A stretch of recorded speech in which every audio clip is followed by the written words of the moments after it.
Well, hello. Thanks for joining the September Global Health, Nutrition, and HIV Community of Practice webinar. These COP WebEx sessions have been a tradition in World Vision to discuss our programming best practice, lessons learned, new ideas. And today the topic is Go Baby Go, our early childhood development programming for ages 0 to 3. The goal of Go Baby Go is to enable the youngest of children, especially the most vulnerable, to have the strongest possible start in life through family caregiving that protects and supports health, nutrition, and holistic development and learning. And today we've gathered up our subject matter experts and pilot project participants in this implementation of ECD for 0 to 3. So we have Erin Jones, who is our WVI Go Baby Go project model champion. Eric's, I forgot to make sure I knew how to exactly pronounce your last name, so excuse me for mispronouncing. Eric Hanesian from World Vision South Caucasus and Karina Abelian from World Vision Armenia. I actually got to be in the field with these ladies in July. I got to visit 2 of the Go Baby Go project sites.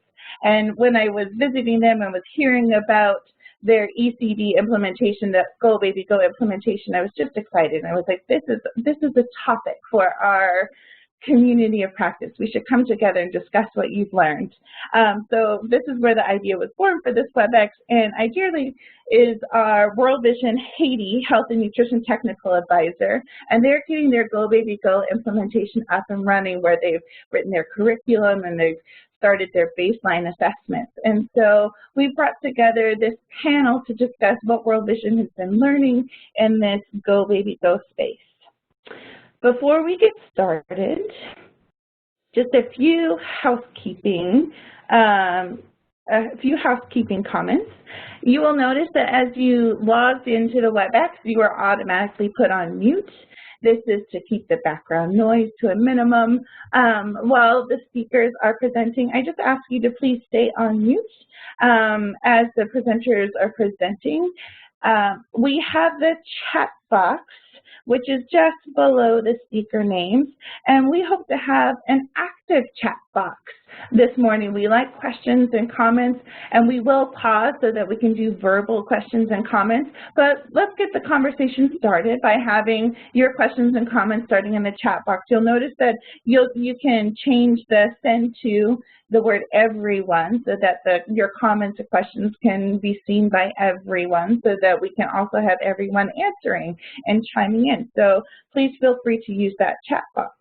This WebEx presentation is open to not only World Vision staff and health stakeholders, but we've opened it up to peers and partners who are working in the world of early childhood development. So welcome to our community of practice members from different organizations. I already know we have a member from CRS here who introduced herself earlier today.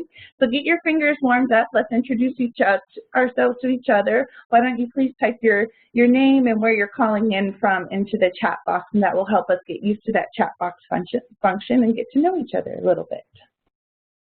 Our first speaker today is Erin Jones. Again, she's one of our Go Baby Go project champions for World Vision International, and she's going to give us an overview before we jump into the Armenia research. Erin, I'm going to pass you the ball, and we can get underway as you are ready. So again, thanks everybody for participating in this call, and I look forward to learning alongside you.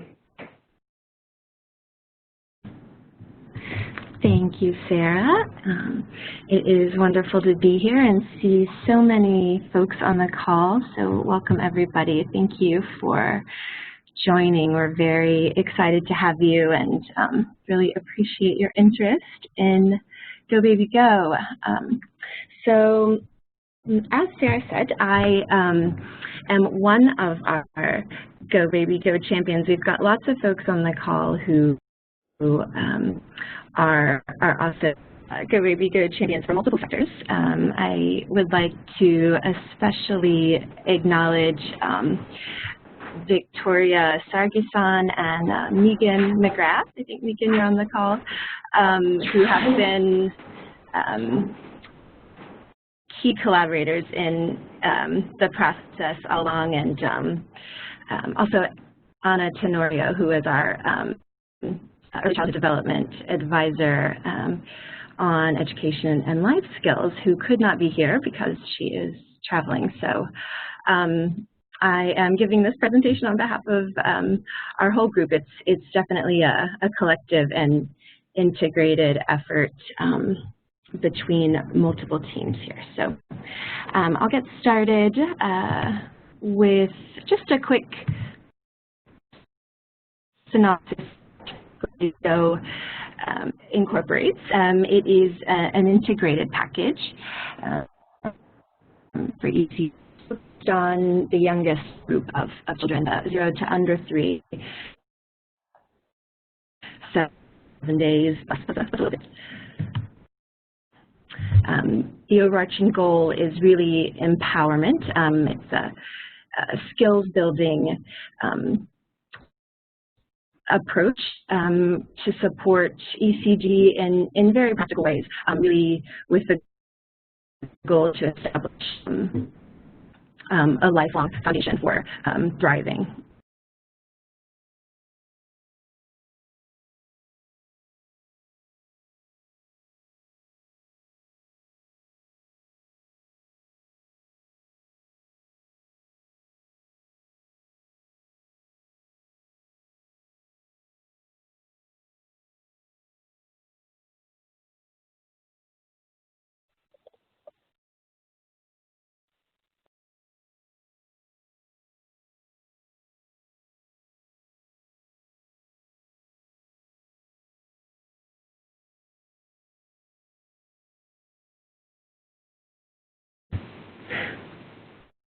Okay, it might be me. Erin, it seems we've lost your sound.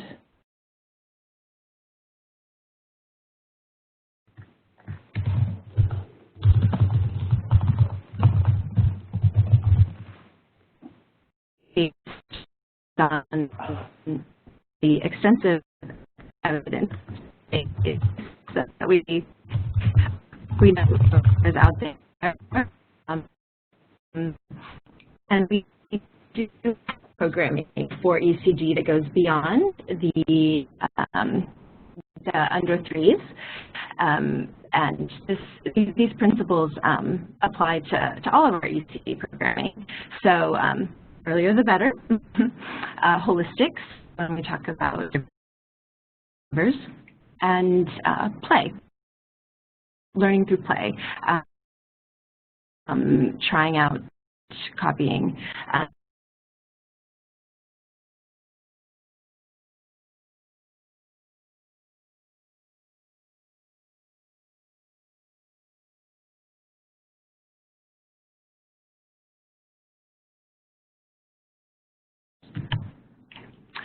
Just to start for a second, I wanted to give a quick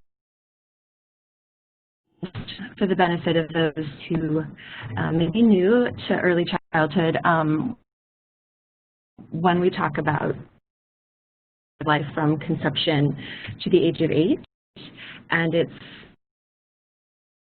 widely considered to be one of the most important phases throughout the lifespan because of the rapid amount of growth that takes place, especially in the brain, and the influence that it all holds for lifelong outcomes. So that's the early childhood. When we talk about child development, we're talking about the process of change. So not just growth, but actually learning to handle more difficult physically, communication, and socially. Is my sound coming okay? I'm not in a very good spot. It's much better now. I need to, okay. So growth and development, I think, sometimes can be a little bit it's nuanced sometimes, the definitions. So just wanted to make that clear that we're talking about holistic change within the child, and bringing all of these together. When we talk about early childhood development, we're talking about physical, dimensions of human development. So they're all equally important. We consider them to be equally important within life. How does it happen? Just a quick look. These three domains are really overlapping. So we've got the physical. We are talking about growth and motor skills. So that's big movements, big muscles, arms, and then also fine fingers and eyes and touch, all of that. With cognition, we're talking about communication and problem solving, so thinking skills and language and really the ability to problem solve. Social emotional, we're talking about feelings and behaviors, how a child develops and really how they approach the world. Inputting into all of this is health and nutrition, of course. Protection, so ensuring that they're safe, secure, and that their development itself is protected. Caring, so the ability of the adults within their environment to attend to their needs, to provide them with the support that they are showing that they need as they grow and develop. Education, so simulation and kind of just learning about the world and how it all works and fits together. So a little visual for you. So we know that the ECD is patterned. It follows a predictable, stepwise process. It doesn't stop very fast. It's interactive. It's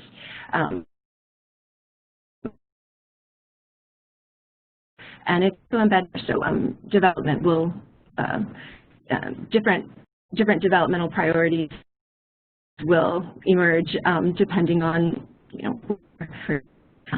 what's of the context. So it all works together for ECDs. So Go Baby Go has been an integrated effort in the World Vision community. We have worked closely over the last 3 years, specifically the education and skills team and the global health and multiple sectors around the World Vision Partnership. We had a great week that really this is the theory of change that we have come up with. So we've got our high-level goals there, and all the way down to our foundational activities, or other way down from our foundational activities all to our aspirational goals. Go into this, and almost out of time here. But here's another project framework that we've put together. Just wanted you all to see kind of the higher level thinking behind the examples that we'll learn about from Armenia and Haiti. Please feel free to put questions in the chat. I'm afraid I won't have time to go into detail here, but we also have a 300 approach, which we use a lot, looking at their immediate surrounding environment, so their caregiver and their family, and then of course the community, and strengthening that system, that immediate system, and then the broader environmental system. So right now our main method for Go is what we call our Parenting Plus curriculum. And we're very excited about it. You'll get to hear about that. The aim of it is to strengthen parenting practices and a based approach, action-oriented learning, behavior change communication, group and home-based support sessions, and learning opportunities. So right now, this is and we're to be building that out. So we hope to have more. We expect to have more in the coming months and years. And this is just a quick snapshot included in the sessions. And I believe this is my last slide. Sarah. So, thank you very much. Sorry to rush there. That's all right, Erin. Thank you for this. And audio was going in and out just a little bit. So, but I think we got most of that. Thank you for your overview. And I forgot to mention at the beginning that we will be sharing all of these slides from the presentation today with you who have joined us. If you have questions on this, let's go ahead and start entering those in the chat box. We're going to move forward with the Armenia presentation, and we'll pause after that to address a few of the questions. Because I'm not seeing anything quick in the chat box, which is a clarification, but I'll be going back through there again. So thank you for that, Erin. Our next presenters are from World Vision Armenia. And they're going to present on their Go Baby Go pilot project implementation and also some of the research that they have been doing on this Go Baby Go methodology. And Karina is our first speaker from World Vision Armenia. So thank you for joining us, Karina, and I'm passing you the ball. Start if you are ready. Thank you. Do you hear me? I do. Okay, thank you. Thank you very much for this opportunity. So we will have this presentation together with Arax, my colleague. I will tell you about the project implementation, and Arax will provide research-related details. Oh, I can't move the slide.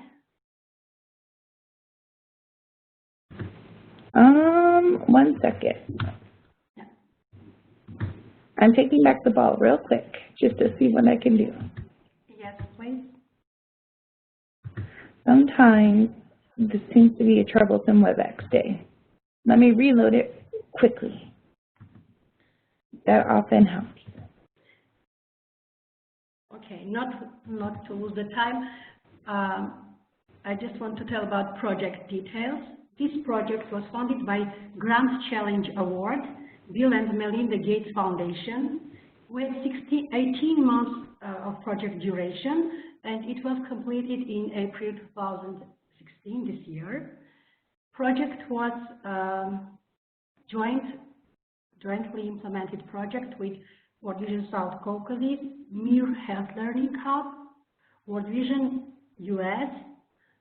We had very, very excellent consultants from Alahan University and from Vanderbilt University. It is US-based university.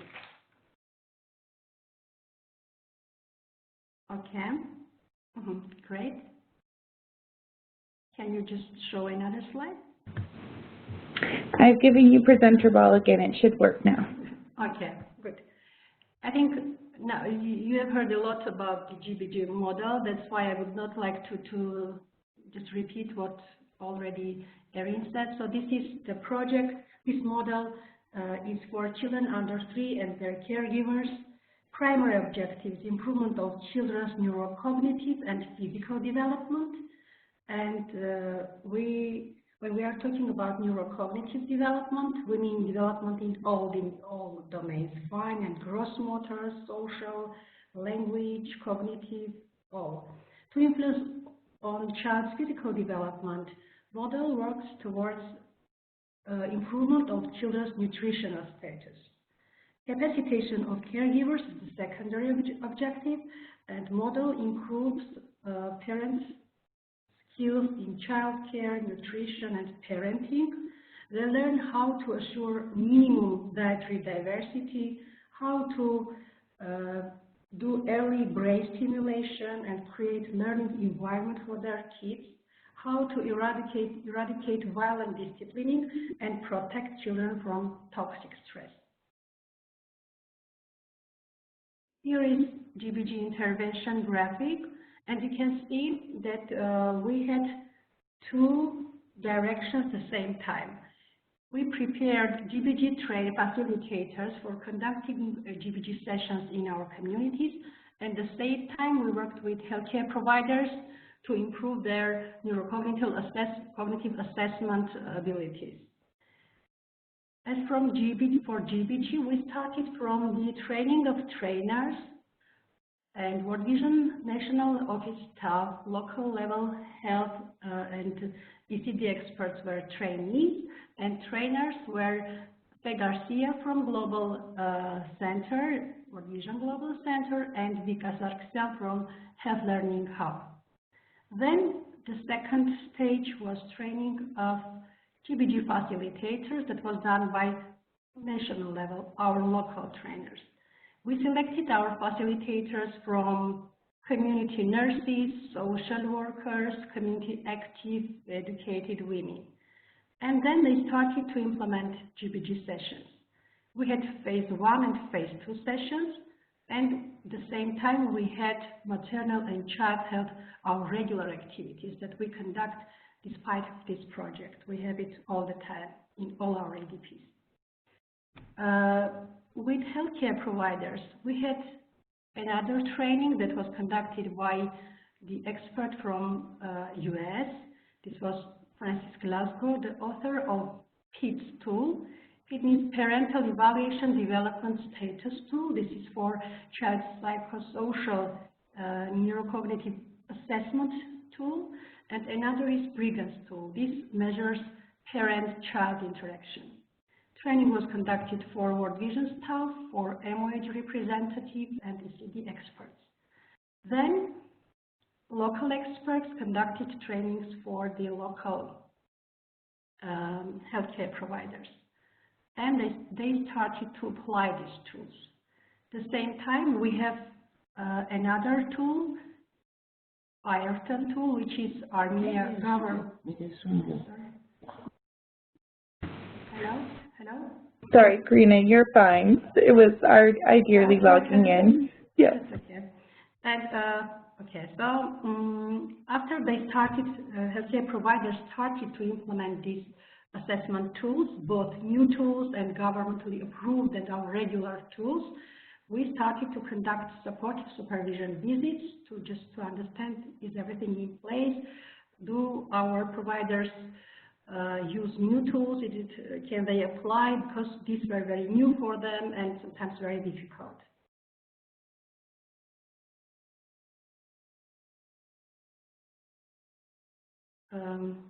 In our intervention site, we conducted phase 2 and phase 1 and phase 2 activities. Phase 1 was about 4 sessions for mothers of children under 3.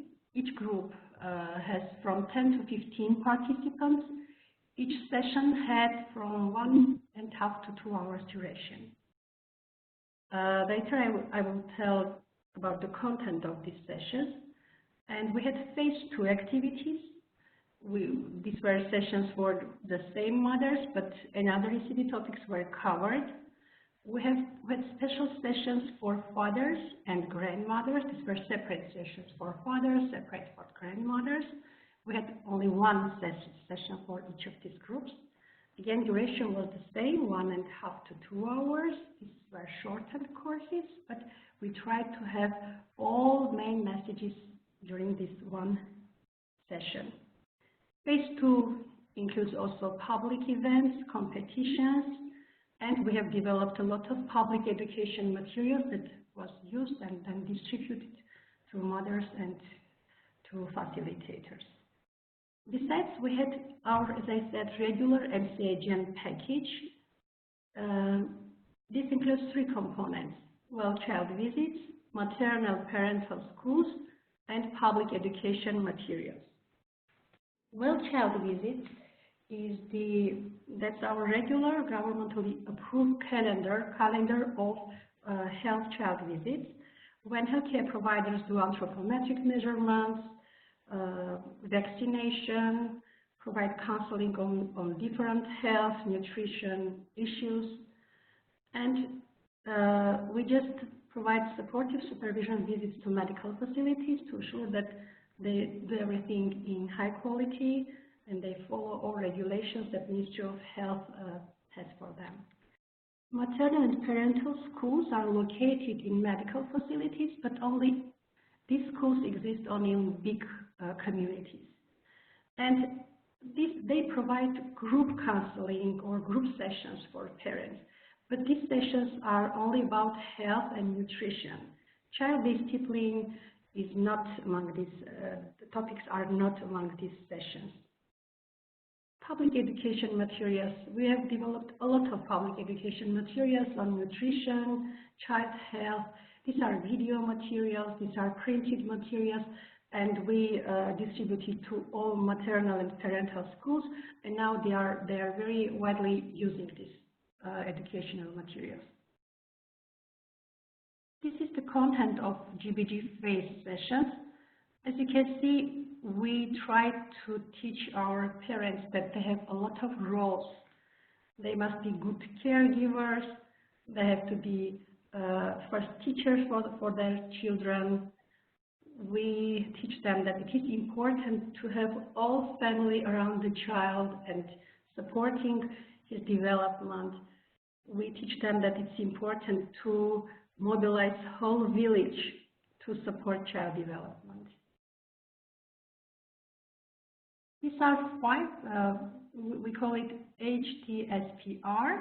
These are the 5 group of key messages. H means hug, hold. T, talk, touch, turn off TV, make time. C, think. P, play, point, protect from toxic stresses. And R is read and respond. These are the main messages we deliver during all 4 sessions. You may see some pictures from our sessions. Mothers are very much interested in these sessions because they are very interactive. There are a lot of role plays, discussions. They have a lot of home assignment. They prepare toys for their children. They prepare special books, fairy tale books for their children, and they love their homework. And here you can see this, the brain learning activity game. It shows how connections are made between neurons, and this is about learning tree development. We had 62 GBG sessions. It means that each session has 2 lessons for 678 mothers of children under 3. Another picture, and you can see how creative are our mothers. We were surprised and impressed. In each community we had variety of toys and books, and they all were very nice and different from each other. This is content of phase 2, GBG phase 2. This was developed only by World Vision Armenia team because we understood that after phase 1, our mothers have a lot of questions on child discipline, and we want to address these questions. And we understood that there are 5 main questions that they're asking all the time during all sessions, and we have developed video films, video lessons on these 5 topics, and leaflets. These topics are coping with aggressive behavior, coping with sleep challenges, as you may see, coping with defense, how to work with, how to support child who is slow to warm up, children with eating difficulties. Armenian mothers always think that their children eat less than they need. So that's why we have decided to cover all these topics. Why we have decided to have separate sessions for mothers, for fathers.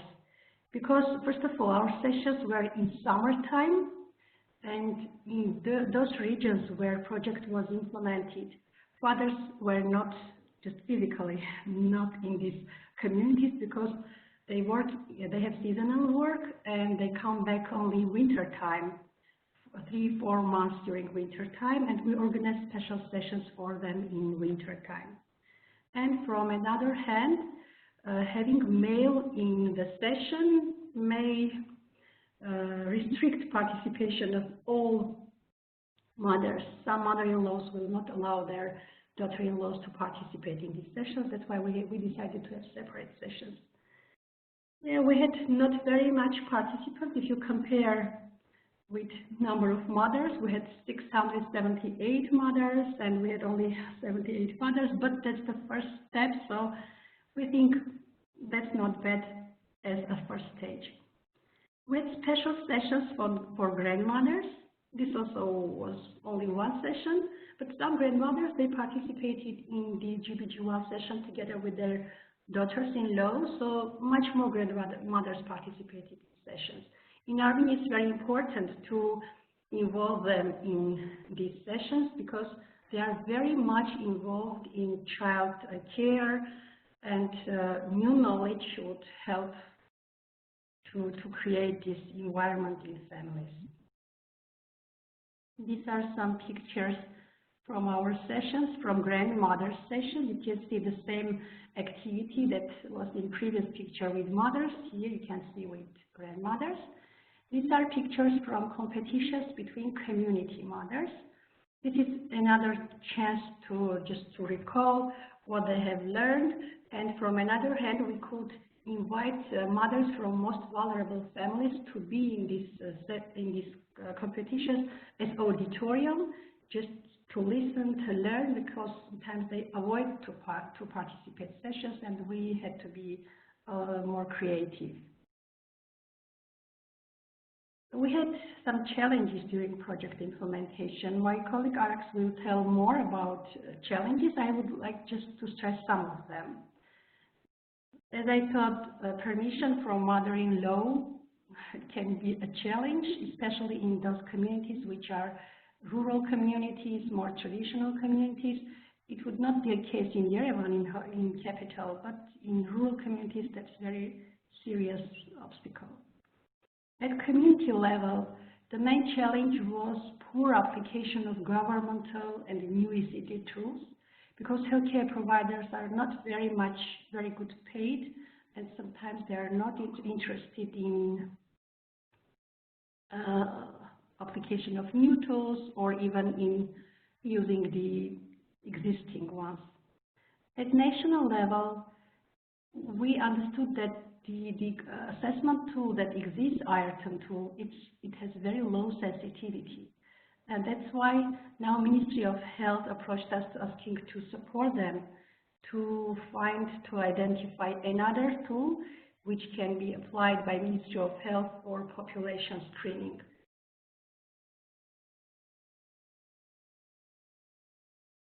GBG next steps, we already have GBG sessions in log frames of all 14 Armenia ADPs. And now, during upcoming 2 years, we will cover all 200 communities. When it comes to vertical scale-up, here we need to fundraise for institutionalization, because we believe that GBG model can be incorporated in curricula of nurses and social workers, both in pre-service and in-service level. And we would like to research more model validation at scale. It would be very interesting to see if children exposed to GBG are different from those who didn't have chance, whose parents didn't have chance to participate. Is their school readiness and health status is different in these two groups? And the testing of new ECD population level 2, as I said, is a challenge, and it is among our next steps. In case we could fundraise, we can start to search and to implement at least pilot new tool in Armenia and see if it is okay, then we could advise Ministry of Health to have new one. Thank you. Now I will ask my colleague Arax to continue. Thanks, Karina. And I have given the ball to Arax, or I'm passing it now. There you go. Thank you, Sarah. So we, because this GBG model was new for Armenia, then we aimed to have a scientifically sound research to assess the added value of GBG intervention against our traditional mother-child healthcare intervention. So initially we had several hypotheses to be tested. We assumed that population children in GBG intervention communities compared to the population where we didn't have the GBG intervention, where we implemented all the traditional MCHN intervention, will have a much higher neurocognitive development. And also the children will have a lower stunting compared to the communities where we didn't have a GBG model. Also, we assumed that parents will have much higher early learning support practice, will have much higher child feeding practice, and lower violent disciplining practice in intervention communities compared to control communities. So to test our hypothesis, we employed quasi-experimental study design. It means that we had two study arms, right? Intervention arm and control arm. Our target area covered in total 43 rural communities in Mark. Then all these 43 communities were randomly assigned to either intervention or control arms using computer-generated random numbers stratified by ADPs. That 43 communities were covered two ADPs. So in total, it included, study area included about 1,200 children aged from 0 to 24 months. So all children living in those 43 communities were included in the study. And before undertaking any intervention, we conducted a baseline assessment to ensure that our intervention and control arms are comparable. They are similar with the key socio-demographic and child care characteristics, nutrition status of the children. Then studied population living in intervention arm over a period of 14 months was exposed to integrated GBG and 7-11 model, comprehensive ECD model, while population living in control arm was exposed to 7 intervention, traditional MCHN intervention only. And after 14 months, the intervention at the end line, we compared the outcome of interest in intervention arm and control arm. Any observed difference was attributed to intervention. So we had 5 streams of data collection. So first of all, it was caregiver survey, anthropometric survey, neurocognitive development using Ayrton scale, Bailey scale, and focus group discussion for qualitative data. Caregiver survey was conducted using a structured questionnaire adapted from UNICEF Lux tool. By this survey, we assessed socio-demographic characteristics of households and parents, as well as child caring, stimulating, disciplining, and feeding practice. For the assessment of stunting, we trained 6 healthcare providers who visited the households and conducted anthropometric assessment using WHO guidelines. At the same time, healthcare providers screened children using Ayrton scale. I want a little bit more details here about the Ayrton and the Bailey scale.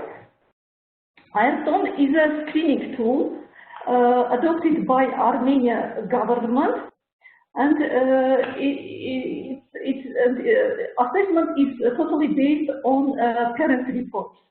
And because it is based on parent reports, it has low accuracy because it is biased by parents' reports. Right? Parents are always tend to give to overestimate the skills of their children.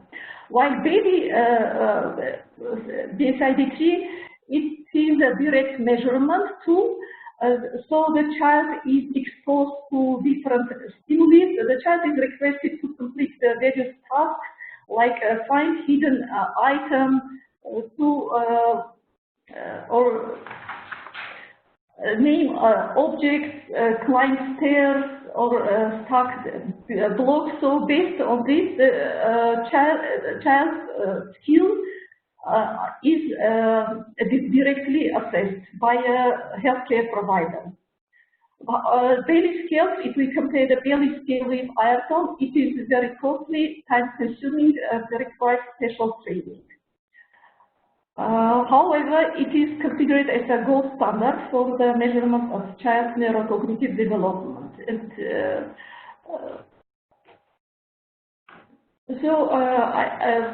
the administration of BSID Bailey scale requires a lot of preparatory work from us. We procured it, obtained license, we translated and validated the record form, stimulus book. We did also some adaptation of the record book, stimulus book, picture book, and trained the evaluator. So the training was conducted. We had the support of international experts from Aga Khan University to organize the training for our evaluators.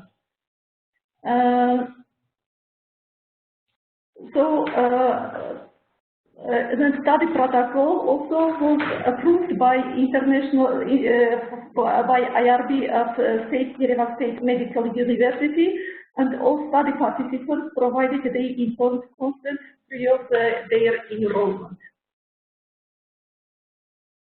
So let me describe the statistical analysis. The outcome of interest, we had two primary outcomes of interest: neurocognitive development and nutrition status. And secondary outcome of interest was nutrition practice, caring practice, and disciplining practice by parents. And then our main indicator interest is related to our outcome of interest. It's proportion of children scoring above 85 in all three cognitive, language, and motor composite subscales, their BSID-3. And the rest of the indicators are, we know them very well. It's proportion of children started, proportion of children whose household member in past 3 days were engaged in at least 4 early learning support activities.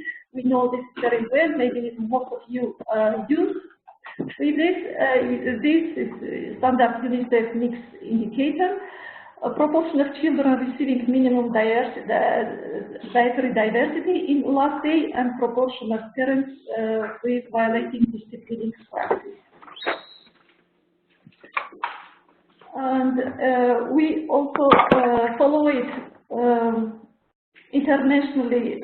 Our exposure interest, of course, it was intervention and possible confounding factors that we consider it. It's wealth status, maternal education, size of the household, maternal age, type of fuel used for cooking, number of children, child age, sex, term. Yeah. We followed recommended plan of analysis. At first stage, we compared background characteristic of population in intervention arm and control arm to make sure that we have good randomization and people are equal. At the second stage, we compared outcome of interest in intervention and control arm. As a measure effect, we used odds ratio and deviation for statistical significance. We calculated the quiet query test, the deviation of odds ratio from 1 using quiet query test of association. And then we adjusted for all possible confounding factors using modified logistic regression analysis. So this is a diagram. I have to say that we didn't have any refusal. And the number of children that didn't have some of the measurements were quite low, close to 1%, right? In intervention arm, we had 650 children, and in control arm, we had 615 children measured.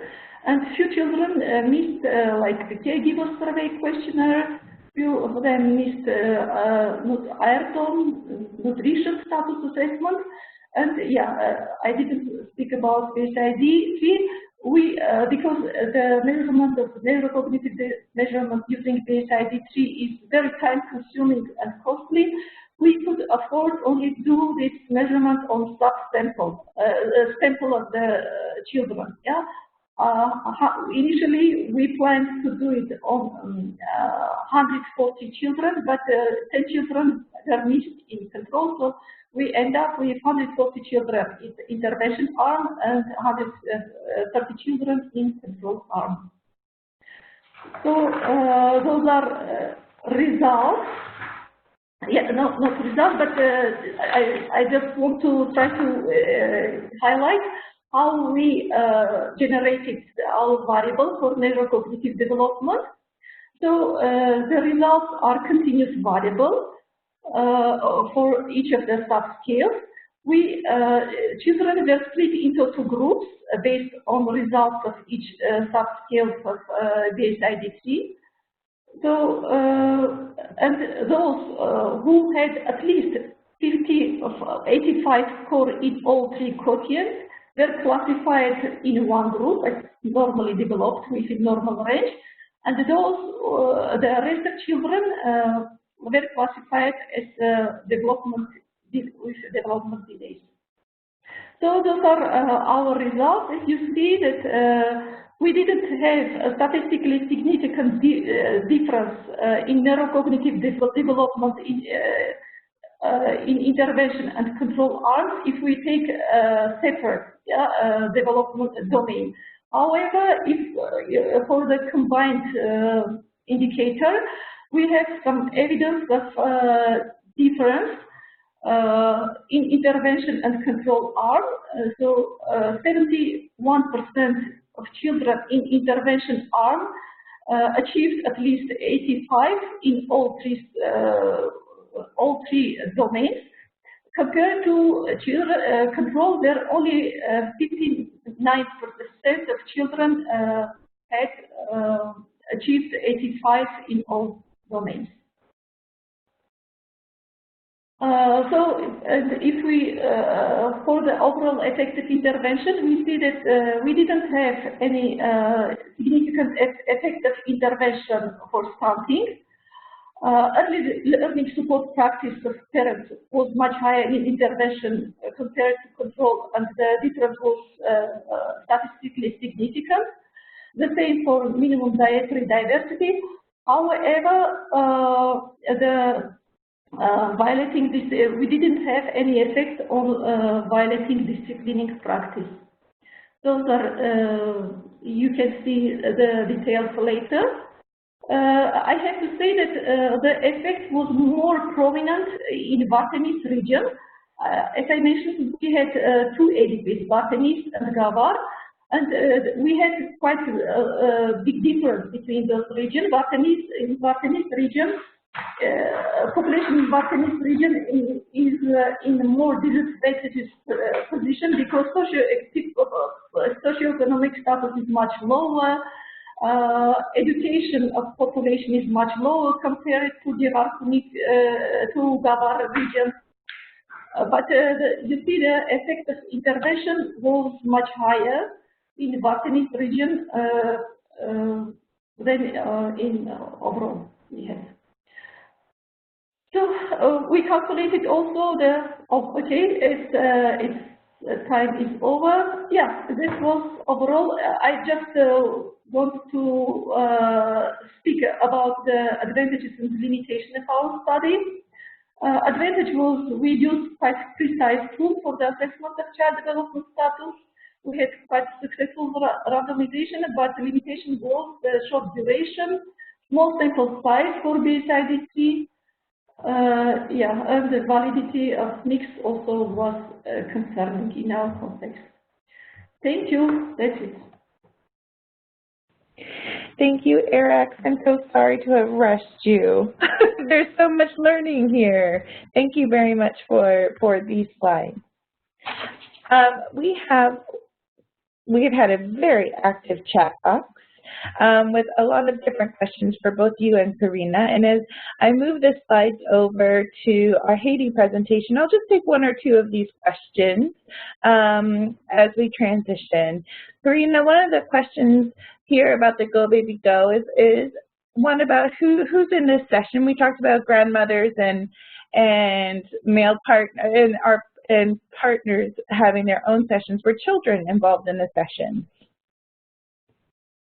Did children participate with mothers? Yes, with mothers. In some cases, yes, mothers took their children to the sessions. That's why we had two facilitators in one session, and sometimes one facilitator had to deal with children while another was conducting the session. Yeah, it was challenge again, but that's the way to have these mothers in the session. So yes, in some cases, yes, but not all the time. Sometimes they ask their mother-in-laws to take care of their children while they are participating in sessions. And there's another question about participants, and you mentioned grandmothers participating. Were there any traditional beliefs that the grandmothers needed to let go in order to absorb the content of the Go Baby Go sessions? Was there anything you had to overcome? Yeah, yes.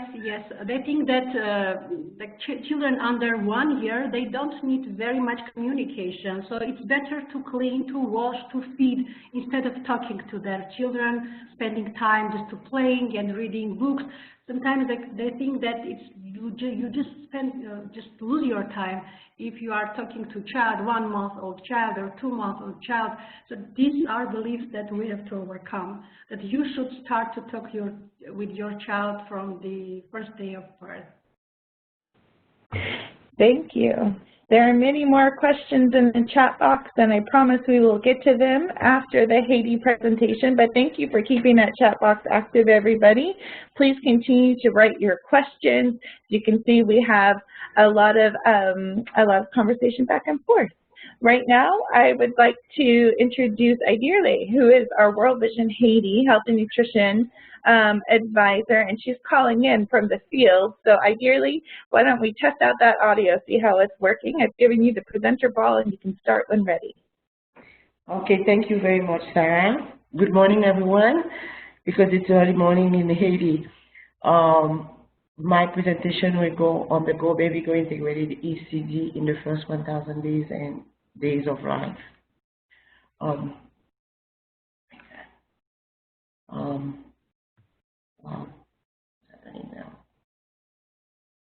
I do.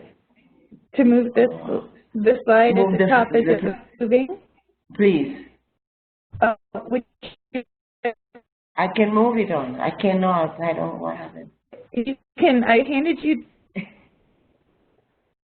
Oh, hold on. Excuse me. I'm taking presenter back for a second. There we go. The next slide. Can you move the slide down, please? I'm trying. Hold on. Sorry, everybody. Let me try. We have to do this without me. Apologies, everybody.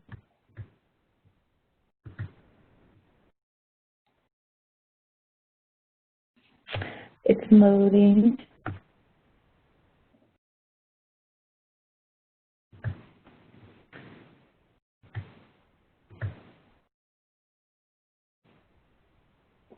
There we go. I'll pass back the presenter ball ideally. One sec. You should be able to. Okay. So what is the Go Baby Go? It is a holistic earlyhood development that is in the program within in an integrated health, nutrition, and WASH, and education, lifestyle support, psychological support in that framework. So it focuses on children from 0 to 3. So when we say 0 to 3, we consider the beginning of the pregnancy. And it is the reason for that is just because it is very important to consider that lifetime, which is very important for the growth of the child. So then parents, so our Go Baby Go intervention will bring to a confidence and competence for the parents and caregivers through the practices, the care practices that the child can grow in physically, mentally, and socially, emotional to reach their potential in life. Can move it. All right, well then how about I'll take the presenter ball back and I'll move the slides for you. Please. Sorry about that. Okay. The implementation in Haiti, it is the first type of activities that is being implemented in Haiti, because when we look at what UNICEF and WHO has done in Haiti, we haven't found anything that resembles what Go Baby Go gives as advantages. So the lifetime of the project is over the 2 years, the 2 coming years, and it is aligned with our child survival program. And the Go Baby Go activities are going to be implemented. They are being implemented in 3 APs, which are in a central plateau where I am now. So we have about 25 ACPs. The ACPs are World Health Workers that are assigned to these activities, and each ACP has covers around 150 to 200 families. Go Baby Go contributes to mothers and children that are the mothers and the children are well nourished. Mothers and children are protected from, this is our framework. Children are cared for in a safe family and community environment. Parents provide well for their children, and the children experience the love of God, and children are celebrating and registered at birth. Go Baby Go. So we will work with the Parenting Plus curriculum, and the goal of this is to strengthen the parent skills and practices and caregiver baby between the relationship between the family and the baby. So it is based it is going to be a dialogue-based, action-oriented learning, and in order to change the behavior through activities that are going to be conducted into group or in the home, but as individual exchanges between the ACPs and the family, and that will be a learning opportunities for the mothers and the caregivers and the fathers. So far, resources that we have the Go Baby Go training and facilitation manual. We had the facilitation reference cards, and because Haiti has a very low, like in Haiti, the families that we'll be working with, their literacy much lower than if we consider the activities that are going to be conducted in Armenia. So we will have pictorial cards, story cards, and also guide on the field, and we'll have an M&E package and the training guide. So we have 10 modules. The 10 modules will cover who are the caregivers, the sensitive and responsive caregiving, holistic child development, nurture physical development, nurturing cognitive development, nurturing social emotional development, play and communication, home environment, well-being is as an affair, as a family affair, and community action planning. So it goes like we have activities with the parent, and that will help us to contextualize the Go Baby Go curriculum because of the language, so and also of the beliefs. So this will be adapted as we go on, and we'll have session every month. And the outcome is to, as we said from the beginning, is to strengthen the parents' confidence and competence, and also to improve their practices at family level. And this will be done in a safe environment, which is very positive for the kids, and that will promote also practices in communities, and the community support will link and will help with the reform. And the impact on the child, that will improve the achievement of the child, cognitive language, and also will give a health and secure children. The Go Baby Go also, as I said before, is to support also the young children, caregivers in the application of knowledge, skill, and behavior. Then that will be done by providing additional information and technical support, facilitating peer support with the group support, providing linkages to services as needed, and that will be done in coordination with health, nutrition, WASH, and in the group session in coordination. So now we are at the point where we're going to start the baseline, and the baseline will be done with Harvard and also a CAP study to collect all the knowledges and practices and from the families, and that would like to learn more. This is to be able to learn more about the norms and values regarding children and their needs for their well-being. So this is to show you all the impact that Go Baby Go will bring. So it will bring a good impact. It will have an impact on the environment, on the community, on the families, caregiver, and mainly with the children that are from 0 to 35.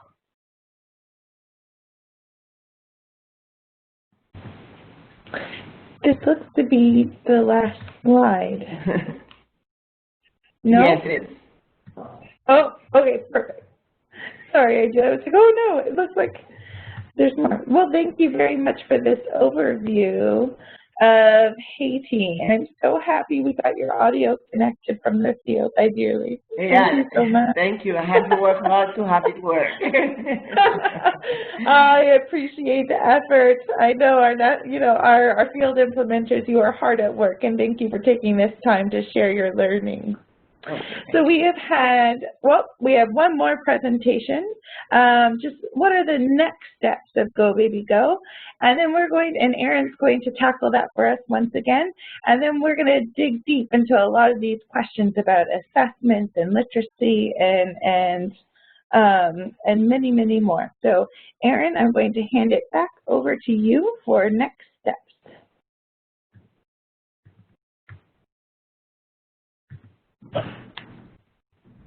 Thank you, Sarah. Great, and thank you so much to Ijele and Ax. It's just such a joy to see this Go Baby Go work being implemented in your countries. So we're very excited I know it's a lot of hard work, and thanks to everyone for all the great questions in the chat. I'm looking forward to that discussion, Sarah. So thanks for, just facilitating all of this for us. As for next steps, we are currently completing the curriculum. As you've seen in the chat here, we have quite different contexts from Armenia and Haiti in relation to literacy levels, especially. So have made quite a bit of adaptation in that sense, and we'll be getting the full suite of materials available for dissemination. And that will guide as well with a new Lancet series on early childhood development.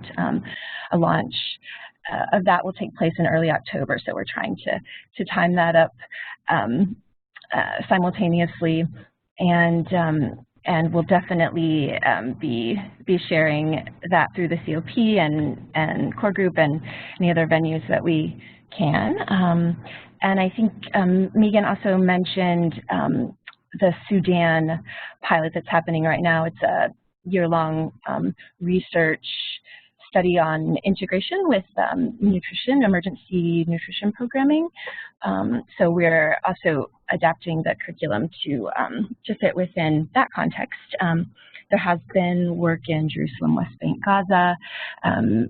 There's an enhanced TTC, which incorporates Go Baby Go and aspects of Go Baby Go, and so we'll be building out more Go Baby Go work there, and we're very, very interested to hear from other offices who might want to implement this programming. So those are the main upcoming steps. We've also got something called Baby Wash. We've been working on it for quite a while, and many of you here are familiar with it. But ECD is front and center in our Baby Wash work as well. So that's a close area of integration for us, and we make a lot of connections to the Baby Wash curriculum within Go Baby Go and vice versa. So and just to mention, there's a launch of our Baby Wash Coalition next week as well at the UNGA, so I'm quite excited about that for our ECD work and integrated programming in general. So if I am missing anything else, Vika or Megan or Eddie or Linda, anyone else who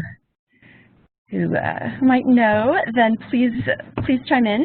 But otherwise, that's really our next steps. We've had a really exciting year getting all of the materials together, and really looking forward to what comes in Haiti and Armenia and any other national offices that are ready to work on their 0 to 3 programming.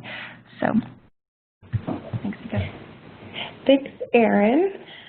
So now we're entering in. We have about 15 minutes for additional questions and discussion with our panelists and with the other participants who are here, who are coming forward with their ECD ideas. I've made a note of questions in the chat box, and I'll start with those. So you can continue to put your questions and comments in the chat box, or WebEx has a feature that's raised hand. And so in the raised hand feature, I think it's to the right of your name, or it might be below the entire participant list. I don't see it as host, but it looks like just a picture of a hand with 5 fingers held up. If you click that, that alerts me that you have a question you would like to speak to the group, or a comment you would like to make, instead of simply typing it in the chat box. For example, I see Dr. Alfonso Gonzalez has his hand up. So Alfonso, while I'm gathering these questions from the chat box, why don't you make your comment, since I know you work closely with the Armenia implementation? Yes, thank you, Sarah. I would like to ask to Karin and Arax. since they are very familiar with the intervention in Armenia. In their opinion, and given the context of Armenia in terms of level of education of beneficiaries and the status of the health system, in their opinion, what do they think we need to do to this model in order to be adapted to countries where the education of the beneficiary population is extremely low and health system is extremely limited? Thank you.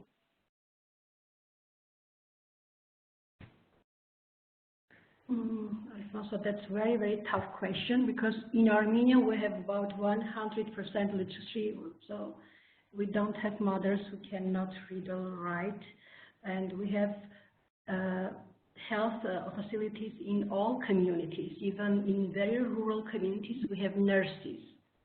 And yes, you are right. I saw you were writing about this. Yes, you are right. We have well-established health system, and our mothers are educated. So in order to apply the same model, I think it should be simplified at least, and not based on so well-functioning health system. Maybe instead of nurses, and we selected our facilitators from nurses, from social workers, and our nurses were able to provide these sessions to tell about brain development, to tell about the relations between neurons.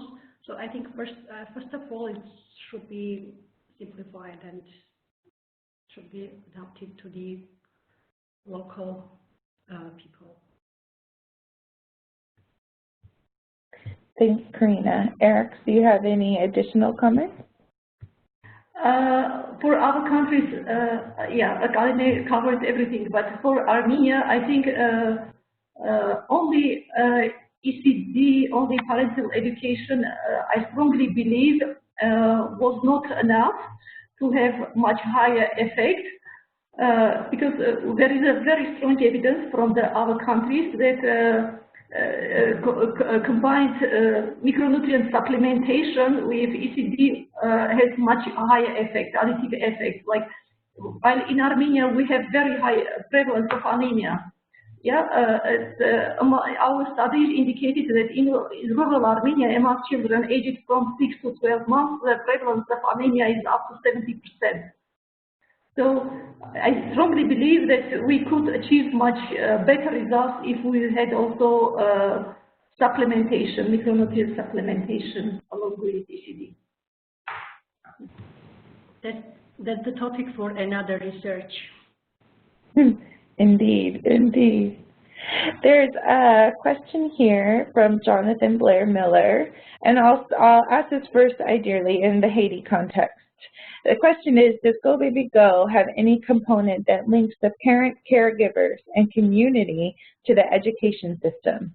So ideally, why don't you take that for Haiti context first?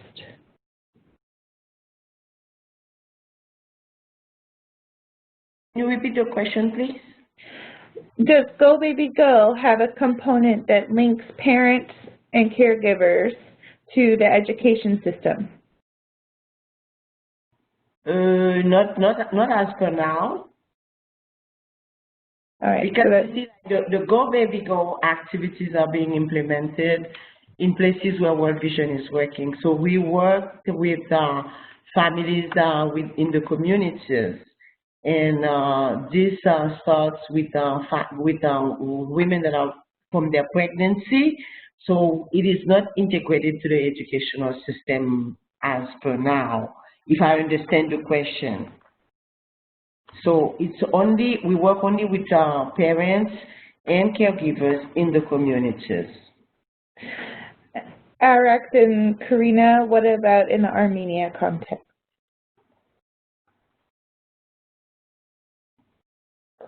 And I'm sorry, if I can add something, sure. When I mentioned the ACPs are our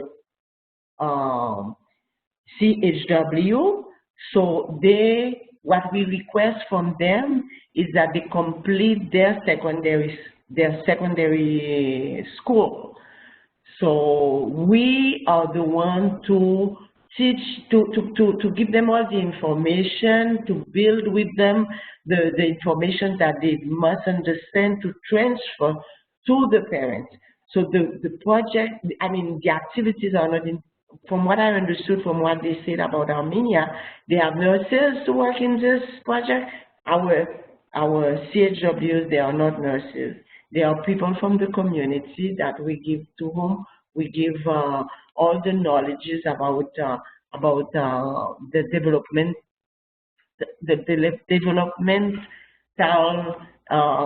of the child. In Armenia, we had mothers as well. Educated mothers were involved in these sessions. But we noticed that if nurse is not involved, it is very difficult to mobilize mothers. If the social worker is not in among facilitators, it's again difficult. So. There's been questions here about citizen voice and action, our local level advocacy, and there were a few people chiming in with questions on how to do this. Can you, Karina, give an example of how local level advocacy CVA was linked up with the Go Baby Go project in one of the area programs? Yes. We usually raise all health-related issues and kindergarten-related issues, child development-related issues during CVA actions. So people who are involved in health and kindergartens are always participate, and community members have chance to discuss all gaps and find solutions. So ECD is there. It was there even before Go Baby Go, and it is there now.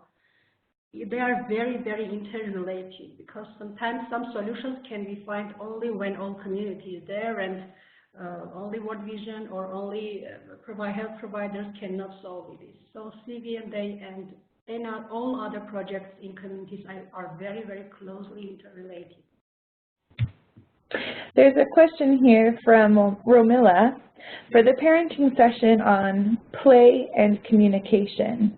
Does Go Baby Go provide parents with the play materials and books to use, or are parents taught to make their own? Yes, we provide one toy and one book only during these sessions, but parents are trained how to prepare toys and books from available materials. So they are very creative, and sometimes they prepare, I don't know, 5, 10 different toys from what they have. So it is part of training to help them to prepare new toys. But we provided only one toy and one book just to show that how they can use for child development. And I got to see some beautiful examples of handmade books when I was there with you in Armenia a few weeks ago. There's a question here for Erin. When looking at the indicators for Go Baby Go, have you prioritized the high-level indicators? Can you comment briefly on which indicators of child development milestones have been prioritized as standard outcomes for World Vision to be prioritized for Horizon?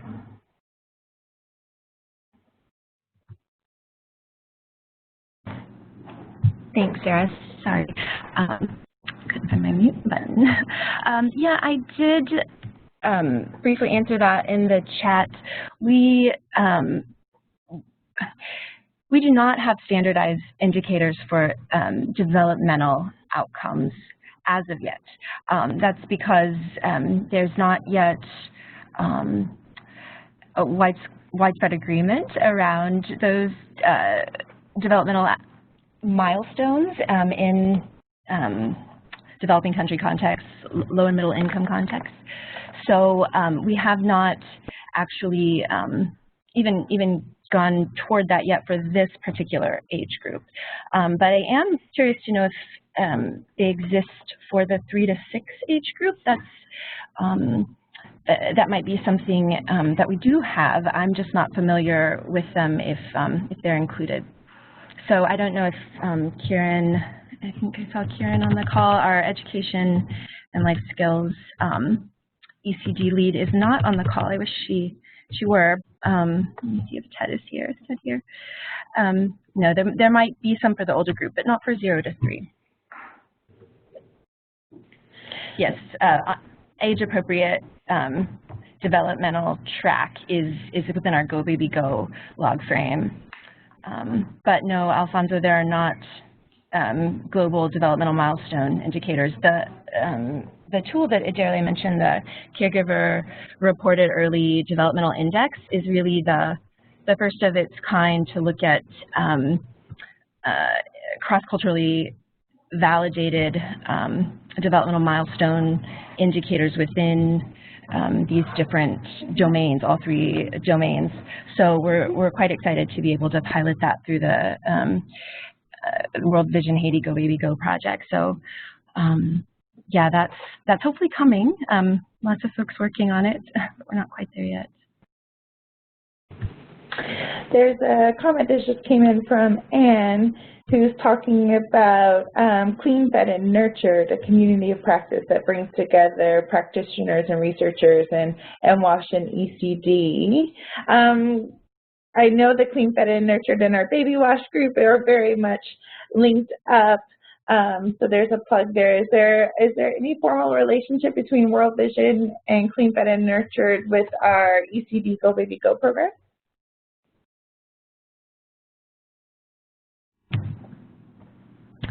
We have engaged with them through Baby WASH, but not with Go Baby Go, just as of yet.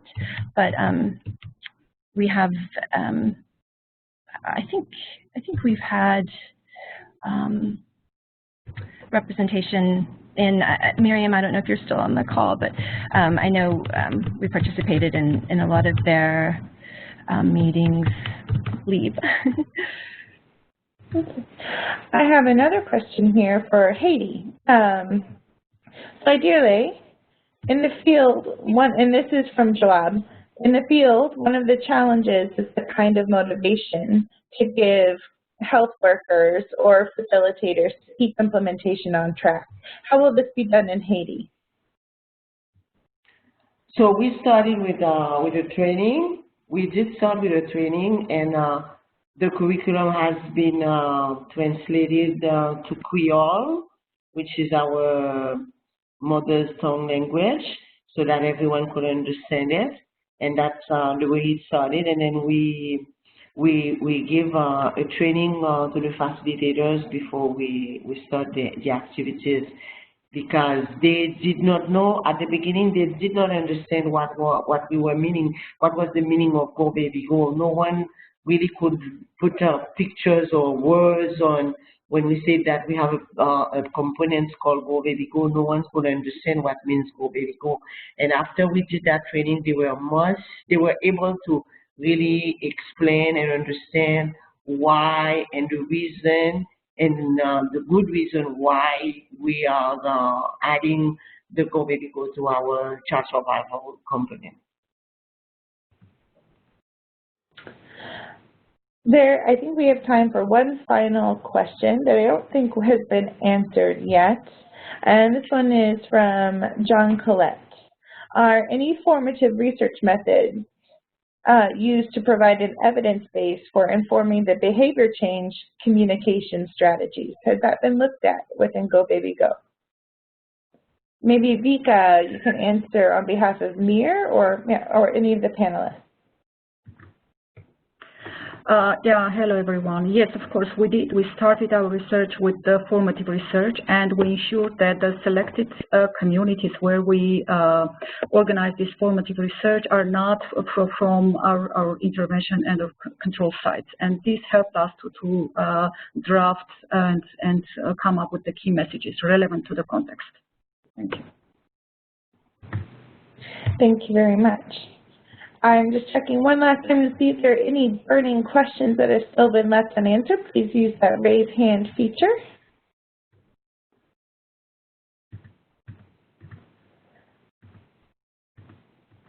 Well, then I'll take these last couple of minutes just to say that thank you to our presenter panel. Really excellent job giving the overview of World Vision's Go Baby Go and where we are at.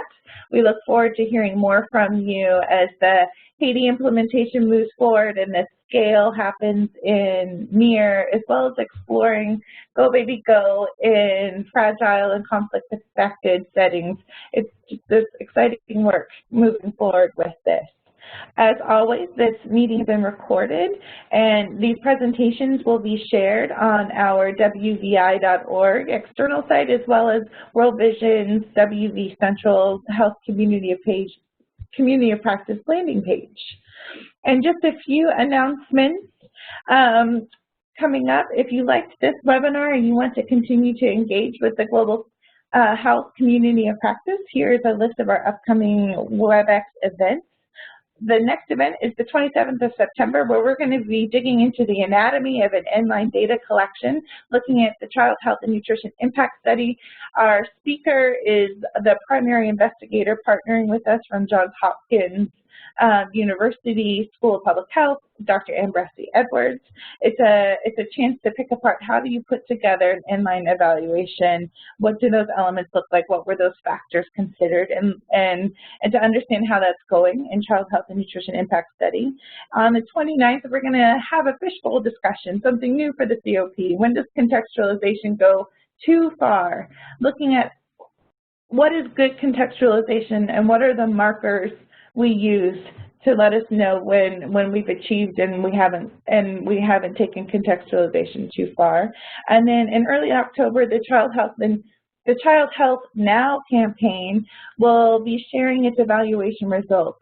How have we done in implementing our first global health campaign for maternal newborn child health outcomes? So I hope you'll join us for that.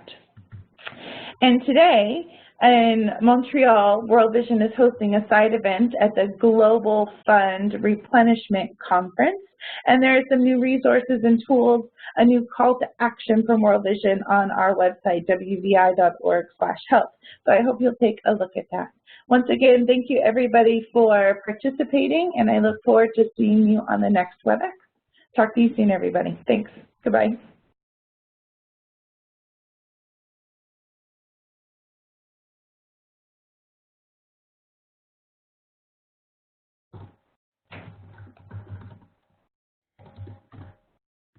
And travel safe, ideally. Thank you for your patience making that audio connection after an hour.